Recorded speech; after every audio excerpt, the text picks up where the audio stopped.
Yes, let's. Recording in progress. Good morning, Miss Jamie. Well, hello. Good morning, everyone. Good morning. Good morning. Looks like we are getting ready to talk about. We're still on our series of the Mhm. 5 phases of you as an entrepreneur. So I'll give you the really quick framework in case you missed the other This podcasts. is phase 4. Yeah, we're going to talk about phase 4, but let me tell you a little bit about the other 3 phases so you can go back and listen. Hmm. Phase 1 is the doer. You are the business. Everything depends on you, and burnout is normalized. Suck it up, buttercup, right? Yeah, We've that's, all been there. that's how exactly how it feels too, you guys. Suck it up, suck it up, suck it up. Phase 2 is the awakening. You start to notice what's not working mentally, financially, emotionally, even if you don't know how to fix it yet. Right. Whew, that's a tough one too.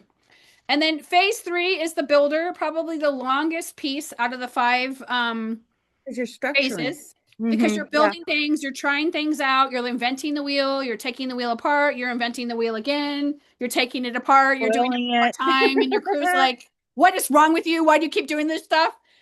Right. So Right. the builder, you're intentionally design systems to stop so the business can stop living in your head. So you're trying to get it from your head on paper. That's when your first SOP appears. The shower gods always deliver.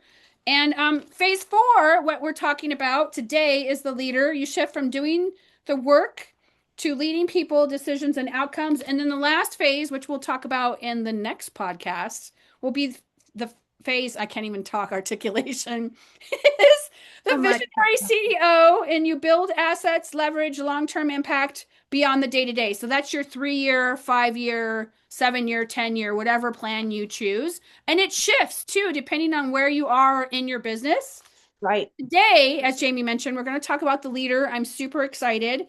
So, there's a lot to being the leader, and it's hard because you'll step in and then you'll step out and then you'll step in and then you'll step out, and it's hard because it's tempting to step in. I'll just fix it. I'll Well, just yeah, because it's your baby. This is your baby. It's like nobody, you feel like nobody can do this as good as you. right. I hear Um, it all the time. I'll never find anyone who can clean as good as me. Woe is me. Oh, it's never gonna happen. that very well may be true. Mhm. You need to You knock are. your expectation down a little bit. I would say about 90%, you know, knock it down just so that you're not so micromanaging. That was very hard for me to do. Like, because I honestly, and I still feel that way. Nobody can clean as good as I can. It's true. Um, No uh, one can. um, on certain people, some people work circles around me, but it's like, hey, slow down, you know. But this leader, whenever like you said, the phases of this is true. It's exactly how what we're talking about. The builder, you've built it. Now you're kind of stepping, like right now, I've been stepping into this leadership role and making a culture and alignment, and you're doing different things now. Mhm. You're everybody's looking to you to steer the ship, Right. And you if know? you go down, the whole ship goes with you. That's why at this point, the business stops needing your hands. You need to operate from above. Not that you're better than everybody else, because this is a psychological thing too. When you start to transition from being the cleaner, from being everything to being the leader, there's a lot of anxiety, internal anxiety that you cause yourself because then you feel guilty, right? There's been many times when I transitioned out of the field into a leadership role, there was a lot of people who quipped like inappropriate things to me about how dare you think you're better than us now, you're making all this money now, when in reality if they saw what all of the things cost. That's why the penny trick, if you guys don't know what the penny trick is, it's where you take 100 pennies if you can get your hands on them. Now it's kind of funny that we're saying that. And you're dividing what the margin should be, and I'm not shy about it. It's 55, 25, and 20. So 55 pennies would go for your labor, your payroll taxes, your workman's comp, all that other stuff, and 25 pennies would go for your operations costs, and 20%, if you're lucky, if no one fucks it up for you, You get Yeah. to keep the 20%, but then you're taxed on it. So, Exactly. And so it really, whenever it comes down to it, you're not getting that full 20%. Oh, right. I kind of heard it. I heard little things whenever I was buying my house. After I've had to let people go and stuff, about, oh, you're paying, you're working to pay for her house. Da da da da da. I've heard little stuff out in the back of my head, but that's they don't see what some people don't see what it's take to build this to get to where we're all at right now. Right. So And you would hope that they wouldn't be brave enough to say it to your face, but there are they're always not. one or two. They weren't. This was all behind. I just heard it in the background, little birdies in the background. Right. But yeah, So business owners can tend to feel disoriented, not because things are failing, but because the old role no longer fits, right? that's so true. Then you're starting to build systems where, you implement the cancellation policy, and it that's not even a cleaning tech thing. That's a customer thing, right? Okay, Mrs. Smith, and I always use Mrs. Smith because it's just easy and I can remember, Yep. has canceled 14 times in the last year. If you haven't already I charged forgot. Mrs. Smith, you probably should. Unless she's going through like chemotherapy or something, then you decide if you're going to hold on to her or not. But that's not a good fit anymore. That doesn't fit your business model because if you're not getting paid on that win, the cleaning techs still need to be paid, and depending on what state you're in, you still might owe them pay. So just make sure that you're starting to watch some of these systems, right? Right. And Yeah. then there's a lot of times too when something goes wrong, or Mary calls out sick, and it's just going, I'll just go and do it. I'll put everything aside, even though you have payroll, meeting with two potential customers. You have a customer complaint. I mean, there's the laundry list of things that you always have to. You'll just drop what you're doing, and you'll quickie Oh, put I'll run in and the get form that. and run Oh, over here right and go now. do Oh, it. I'll run over to the office. I'll grab it for you and bring it to you. It is. It's very, It's thanks like for, teaching. yeah. It requires a lot of identity shifts and it is. It feels like you're off balance a little.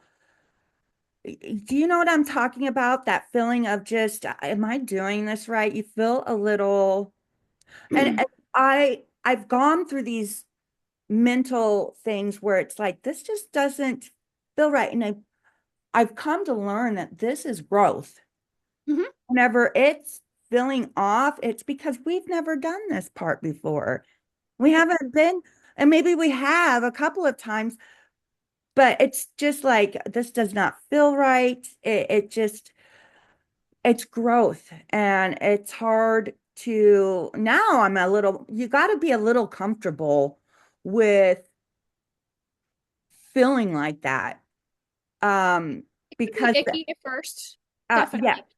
you got to get comfortable with the fact that it's going to feel uncomfortable. Mhm. And that's part of growing.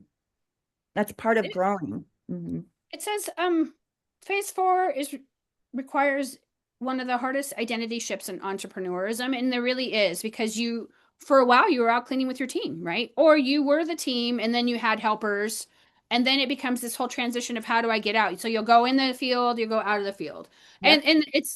it all starts with that one stake to claim. I'm going to take one day off to do office work. And then when you get there, you're like, what do I do with myself? I'm twiddling my thumbs. I guess I'll Right. market it. And then market becomes like this huge grand experiment. You're like, I love marketing. This is so cool to see what A/B testing is and to see if this ad works here better than this ad. Or if I change and tweak the way of the photograph or the Canva template that I'm using, does that get me more response? So it starts to become an experiment. So it's a shift. I don't think a lot of people talk about what that's like either. I think that we might be the mavericks on this one, but it really is a hard identity shift because you're trying to straddle the fence, is what my mom calls it. You're working on this side, then you're also working on this side, and eventually you'll work on the right side more than the left. And then after a while, you're like, I'm not going back out there. Yeah, well, after a while, you're like, poof, and it just starts going. Yeah, it just starts going. Yeah. And so you're no Uh, longer valued for what you do because you're not required to do anymore in that capacity. You're required to do the longer term vision, not just the immediately get me through my shift. yeah. Well, yeah, your role now is starting to also become it's the leadership role. Mhm. Um, your company, your team is looking at you to Lead them. be, you're now in this phase. Also, I feel like you're putting together culture. Mhm. Um, you're working on, and that's where we're at right now in my business. We're working on culture and structuring.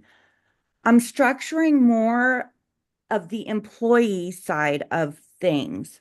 I got the client thing, you know, kind of pretty established, as far as uh late fee. This is also where I put in, I'm starting my um to actually document stuff that is in my head, and putting it outside of my head, which is so hard, you guys. Putting it outside and onto something, and it's staying there. Like, I'm actually have a file for the ideals that I have, whether it's structured together perfectly or not. It is finally outside of my head, which it takes up so much space, and it's out. So this is the part where I am starting to, like, the my employee handbook. It's coming, it's all coming together. You guys know that I've been working on Connect Team, which is a total HR, uh for us. Platform. I mean, we can do, yeah. So this leadership thing is part of, yeah, it's part of where we're going. It's part of Right. where how we want to structure It's ourselves. I think that you're valued more for your decisions 1000% versus what you can contribute when you're in the field with them. And that's the whole epiphany of what's going on. And you hear me reference McDonald's, McDonald's, McDonald's. Right. The No. more McDonald's you have, and I'm not saying go and eat at McDonald's because I think their food is blah, but they are known for in the for if you haven't heard me talk about it, the philosophy behind um McDonald's is that every single person in McDonald's, which is becoming less and less because of AI and everything else, can work multiple positions. So every person in the house, in the back of the house, can work every position in the back of the house. And now the case earlier, because I spoke to someone who works at McDonald's, they can also work the positions in the front of the house. So Right. that way it's You can make the universal. So that same way someone can come in and, do their thing. You don't have the to step same cheeseburger in. Mhm. over and over, and it tastes the same no matter how many people go through the line. Right. It, Consistency is key. so yeah, yeah, this is an uncomfortable position to be in. Right. Um, but again, I guess maybe the whole, when you're structuring for your clients, that was, whenever we're putting in uh our 48 hours, 24 hours, whatever you guys use, cancellation fee we charge for the full price of things because you decided that you forgot. That felt uncomfortable at first. Now It's it very feels, uncomfortable. yeah, Because but now it, you don't want to be the bad guy that sticks it to them. But if in the reality, if you look at what that spot is worth, each spot on your schedule is worth so much money. And if you're not recovering that at the last minute, it's a deficit that you're trying the whole week to catch up. And then if you have 8 or 9 of them, it's a lot of money. right, right. And so this, it's the same thing, only except now we're taking it over to the leadership side, the employee side, you as a person side. Uh, So basically, you're letting go of all the emotion that's attached to it. And that's hard because, as Jamie said, this is your baby. This is something you created at the ground level. More 99% of us have done it that way. We didn't buy into it. And if you did, that's totally okay too. But it really does, it's an emotional decision. So having it not be emotional, not personal is probably the hardest transition when you go from you to them. Um, and then it's hard to like not say, okay, I'll just do it this once because after all, I 15 years I've been in this game and it still is like it's a reaction, right? Oh, I'll just go over there and take care of it because Mrs. Smith is having a party. We'll make sure it happens for you, or Yeah, whatever the case is. we need to build a system where we can make it to where we trust the system that we have made because it has gotten out of your head to something that is followable. Somebody can follow along with it and use that and trust that you did your job. Right. That's what this is where you've done your job. Yesterday I had uh Miriam go and do some QC checks. Oh, those are fun. Were they I surprise plans? I yeah, and it was like I remember I would do them, but I have made a system to where I trust that the system that I have put down on paper and they follow it. It blows my mind. It'll blow yours too once you get there. It's especially if you can just sit back and think like you created this. You Right. created this and people are following along and everybody, not just you, but everybody's making money Mhm. and it's like it's going choo Right. choo chugga chugga chugga chugga choo choo. I think that rescuing looks helpful, but I also think it kind of curates more dependency because, oh, Shannon will come in and fix this if this doesn't happen, or Jamie will come in and fix this if this doesn't, or Miriam, or whoever it is. Mhm. So it really does look helpful in the moment, but it really does create long-term dependency. And that's not what you want. We got into this game, and you guys will hear me on my soapbox, either to sell or gift to family. You're creating a legacy. As you know, and I've mentioned this multiple times, the cleaning industry is now hot. Everybody and their mother is in the cleaning industries. There's several different versions of how you can run your business. And there's a lot of people in it, right? Everybody wants a piece of the pie now. Before we weren't worthy, now we are. And it's interesting to kind of watch But so all this low to stuff go get on. such a low startup Right. and then but once you really I see people doing it as a side thing. We're not even really, that's not geared towards this. I think that we're geared towards actual, let's do it. Let's make this an actual company because there are companies out there. I see them. They have over 100 employees. Mhm. No, and that didn't happen by accident. That No, it was happened intentional. by, yeah, a lot of structure, a Right. lot of what we're talking about here today. This is where we're, like you said, we're walking into the leadership role. We are Right. creating company culture. Um, it is. It's still hard to not jump in and go to rescue because this is your baby. But I've gotten to the point where, for the past, I don't, however long we've been doing this for, every Thursday, I have, I believe 8 or 9 jobs on the schedule. And I turn my phone on to do not disturb. Um,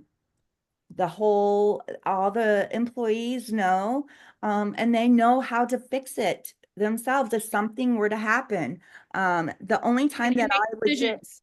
yeah, the only time that I would get a phone call is if my lead doesn't know what to do. And even then, they respect and they like it not, the place isn't going to catch on fire. Right. So I think when you don't start to take an active role as leadership, it softens expectations to avoid discomfort and it makes it awkward. So the first time it happens, you step in and then Shannon saves it or Jamie saves it. The second time, the expectation is that Shannon or Jamie are going to save it again. And then the third time with this client, then you try to put someone in there who's fully competent. They go, well, I want you to come clean, right? I want you to come do this because you do such an exceptional job. And you're like, sure, I'm happy to do that, but this is what the price is going to be because this is how much it costs me to be out in the field. And then that usually that's the smack on the face a little bit like, oh, so she's just really here fixing it. And then that's the dividing line of trying to differentiate how you got yourself into the mess that you got yourself in. Right. And Oh, if you're fixing it, mhm. your people are not learning. No, you're Then handicapping. there's something amiss in your system. And you go back to the drawing board and say, okay, they didn't get this. Let go back to the drawing board and reconstruct it. However, remember, ChatGPT is going to right now be your very good friend. Um, and the way I'm like, your customers, this is how I word it on your customers, you're my customer relations uh employee, Oh, or she's giving you a prompt. you are a world first class marketing manager.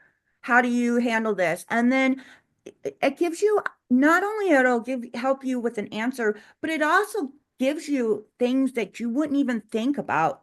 Mhm. It's like, oh yeah, I should have asked about this boundary or something along those lines. But yeah, So um, there's a lot of emotion when you transition. So it really the discomfort of doing too much versus the discomfort of watching others grow. And it's hard because you're like, so I hope they get it, right? All you can do is throw it to the wind. I hope that they get it. And then you check in with them later that day and they're like, they got it. And you're like, oh, thank God, right? yeah, it's Move such a on to the relief. next Like, thing. okay, so it's making sense, And, right? and growth is really, it's never tidy. Growth is a messy process. There's your emotional mess, and then there's the cleaning tech's emotional mess. There's your lead, there's the client. Client expectations usually are emotional mess. And leadership is really quiet. There's a shift that has to happen. And sometimes it's a forceful shift, sometimes it's a gentle nudge. As you get better in this role, it's just a small tweak because you can see it on the timeline. You'll be able to predict when the next blunder on your schedule is going to happen. I've mentioned before, when people came over to me when I had W-2s and they started to work for me, they're like, wow, this is the smoothest running cleaning company I've ever been in. It's because I spent a lot of time on the back end to make sure that it looked smooth. They didn't see all the chaos that went on in the background, Oh, the hurtful, painful. It right? is. It's very painful learning something that, I have never managed people. I've never been a manager. It's hard to manage you. I never ran somebody's schedule and made everybody's schedule. I never did any of these things. I knew how to clean, you guys. That's what I Right. knew. All this stuff I've learned right alongside with whoever's out there. Just like me, I've just learned it as I went along. Um, Not so much bootstrapping it. I won't say that because I did hire Shannon to help get me where I needed to be a lot faster than bootstrapping it. Yeah, And bootstrapping takes time and effort. There's a lot of it's just fear. I'm too old for that. I'm 49 this year, so woohoo! And I started this business, what, 4 years ago?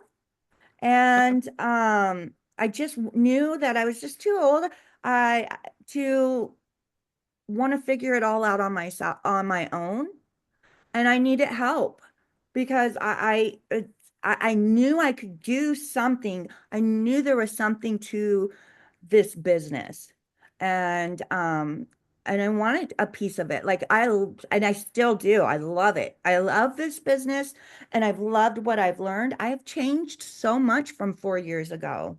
I'm not the same person. you know, you got to make hard decisions too. We're making harder decisions, and Sometimes it's unpleasant, but it has to be done. When that, leadership is actually working, you'll start to notice fewer urgent interruptions, clearer decision making, more consistent outcomes, and I'm going to cheat and look, space on your calendar that actually stays open. So that was that referral to, I'm going to take 1 day a week to work in the office. And then, you have your cleaning text go, okay, well, how is Mrs. Smith's house? Oh, it's great. I'm going to be fine on time, blah, blah, blah. And then, it depending on what size your operation, that's obviously for a smaller operation, not someone who has 27 cleaning techs or 100 cleaning techs. That type of communication doesn't happen. It's a different level. right, And then right. your business doesn't collapse when you step back. It actually steadies because, as Jamie has mentioned, it took a while to get there. We're here doing podcasts. She doesn't have any interruptions, but it took a while for her to set that up. There was a lot of back end work that had to happen. Miriam Yeah, steps in and does all of these wonderful things. Mwah, mwah, yeah, mwah. yes, she's you. she's in charge of making smooth running shifts now. Um, and then that's how you know you're leading and you're not hovering, because it's hard as cleaning business owners not to hover and go, well, did you make sure her pillows were the right way? Right? What pillows? She didn't have any pillows on the bed. Then you show a picture. Well, she has 27 pillows. Oh, she took those off to wash them. Oh, thank God, right? Right, right, right. The And that's helicopter another parent all over. structure. That's exactly it. That's another structure that we use. Again, we use Jobber, so we know everything. Mhm. Just recently, I got asked to do some inside windows at a commercial account that we're doing. Um, I just did some price increases. I'm doing price increasing on all of our commercial accounts. So in the notes, it says, Jamie, raise the rates. And we have a documentation of that. I can even do documentation of when I talk to somebody, in an employee, if there needs to be a hard conversation. Um, I put that in the notes. Nobody else sees it. I'd only do, just so that it's out of my head and onto something.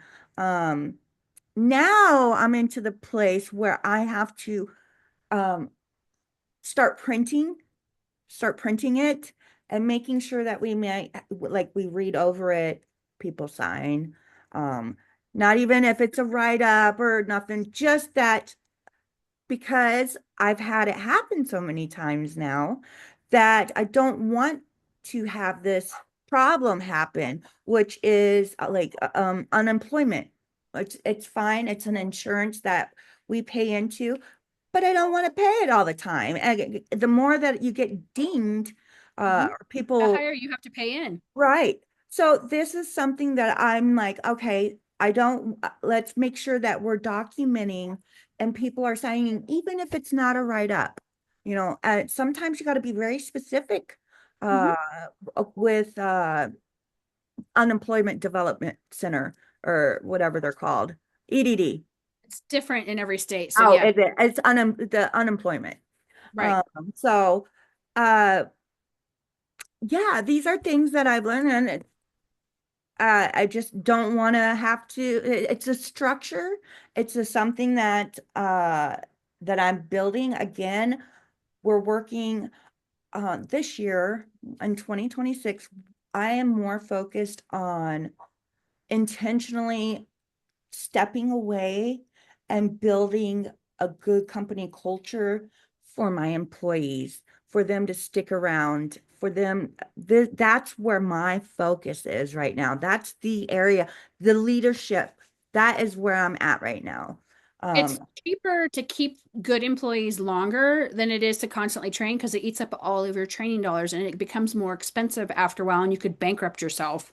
And it really, this phase is a lot of trust. There's trust on your systems, there's trust on your people, trust in your ability to lead without controlling, because that's the hardest part. Like I said, oh, I referenced the pillows. Did you do all the pillows? yeah, the Don't be a helicopter micromanaging, you parent. guys. Yeah, I even had Chris one time.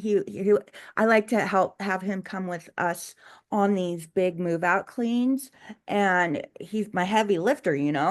Um and I'm just, there's 6 people on these this is a huge job. Mhm. And I'm just, and he took me outside. He goes, "Hey, I'm going to need you just to calm down." I love it. I love Chris. He's So, such a good guy. I got this. I got it. I got it. like he almost wanted to take my face. Hey, just I'm gonna need you to calm down, okay? And I was like, you're right. Like you're right. I just you want to micromanage. It's hard. It's And hard it's not really to. hard. And I love that somebody can take me and do that because that's hard to do to a boss.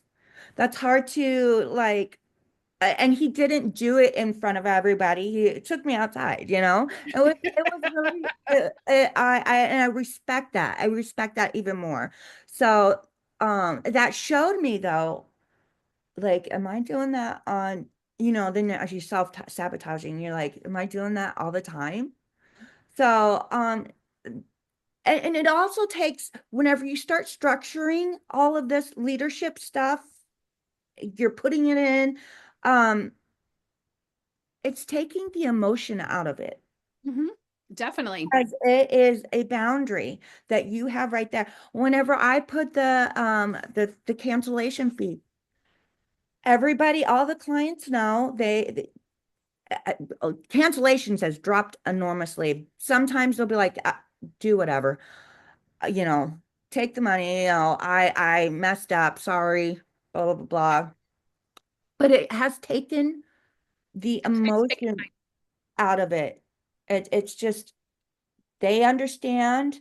They understand what I'm saying, that there's a cancellation fee.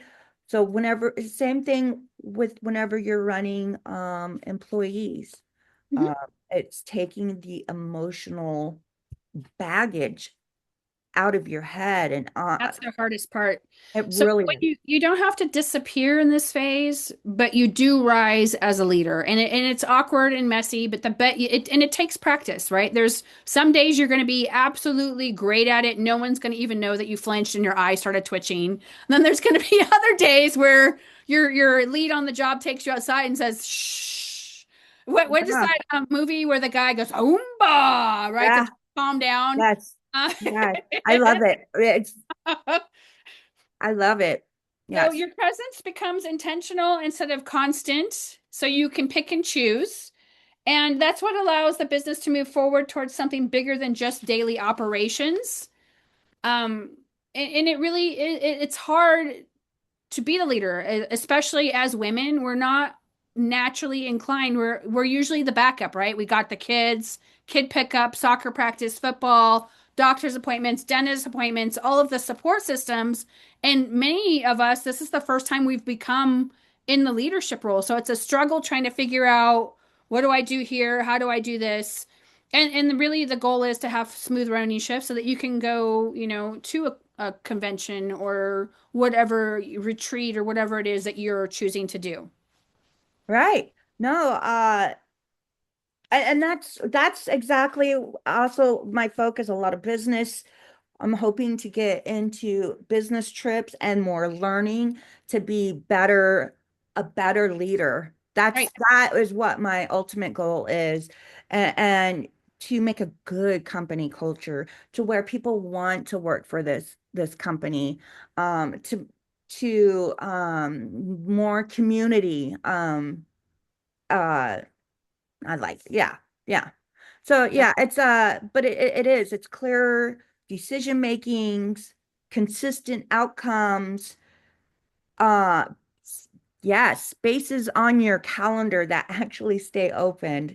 It's just when that starts happening, and there's I'm not saying this happens all the time, but because there's days whenever I still step in, but I really try to not. But whenever you have days that are open for you just to work on your business, and in the background, your business is still running, and you're We're making still money. making money. That to me, just it always blows my mind. It's like, wow, this is great. This is cool. this is cool, but you got to be the leader. You got to make sure that it don't collapse whenever you step back, and it just kind of steadies itself. Not that there's not going to be problems here and there, but I want my employees to be able to go in and be like, okay, if this happens, oh, right here, this is what we got to do. Mhm. Okay, and not a phone call. Um, we have something structured a little bit for my commercial accounts because that's a lot of nighttime work. We are not, we don't run from about 12 in the morning, midnight, to about 7 a.m. That's the only time that we're really closed. Um, I don't want a phone call at 11 o'clock at night. No. We've structured stuff in place to, it's in there. It might be messy, but I have a lead for our nighttime crews that that's basically their employees, and they handle all the nighttime stuff. And it's my business. It's so crazy to me. It's so crazy, and I don't get those phone calls at night. So that part is structured pretty good. But this daytime stuff, I'm still working on building. Like I said, my whole focus on 2026, and you guys can watch it, document it. It is to structure my employees for the company culture, getting that employee handbook finally out of my head. There's so much to it because it's not Yes. everyone is the same. Not every business is the same, right? So making sure that that is out of my head and over to them, and it's something followable, like they can follow it easily. Um, what, so it's not just not making sense. Like, what do you want us to do? I'm guilty of that where they're like, well, so I'm reading this right here. What does that mean? It's because it didn't correlate from my brain to my speech. So what I printed was something that I thought made sense when in reality, if I had actually proofread it before I released it, I would have realized that it made absolutely no sense. But at the time it did. So that is Like, my what was I excuse. thinking? What was I thinking at this moment? Yeah. But this Um, concludes episode 4. If you're looking for more in depth, I believe I have 4 books on Amazon. You can just search my name, Shannon Leanne Miller, and if you're interested in one of those digital products, by all means. And we are still looking for a few more scholarships.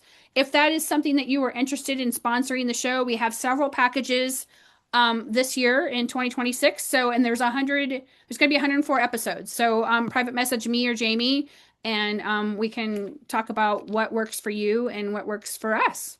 yes, amen. All Amen. right. We'll see you guys next time. Take Bye, care. you guys.